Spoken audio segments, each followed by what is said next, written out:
Pakistan International Airlines Flight 268 is en route to Kathmandu, the capital of Nepal. On the flight deck, Captain Iftikhar Janjua is in command. He's a former officer in the Pakistani Air Force who's now a senior pilot instructor with the airline.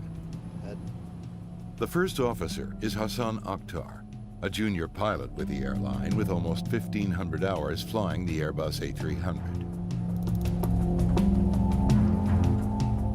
Flight 268 leaves its cruising altitude as it begins the approach into Kathmandu.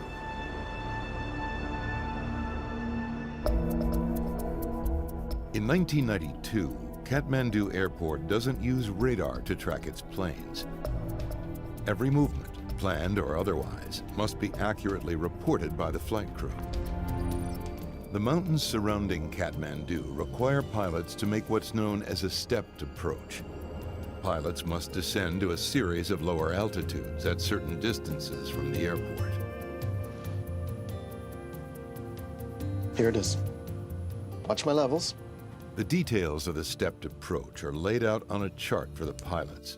The crew works its way through the steps towards Kathmandu, approaching from the south.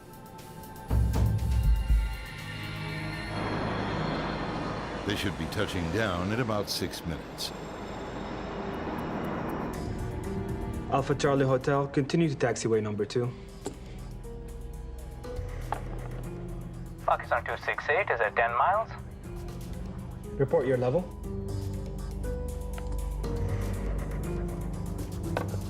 We crossed out of 8,500. 200 now. Roger, clear for final. Report 4 miles, runway 02. We'll call you at 4 miles, Pakistan 268. Clear for final, runway 02. Runway 02.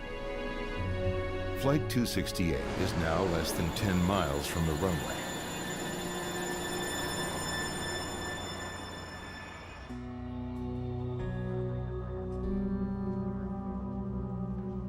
Air traffic control waits for the flight crew's next position report.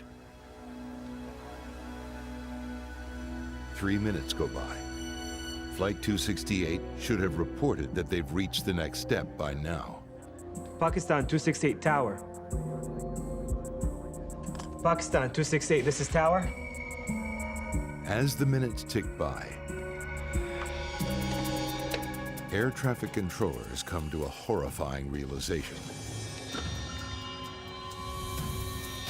Flight 268 is missing somewhere in the Himalayas. It doesn't take much time for Kathmandu air traffic controllers to get word that PIA Flight 268 has crashed somewhere in the Himalayas. Within hours, the plane's wreckage is found on the side of a mountain. The flight was carrying more than 20 tons of fuel, and the plane is completely consumed by fire. All 167 people on board have died.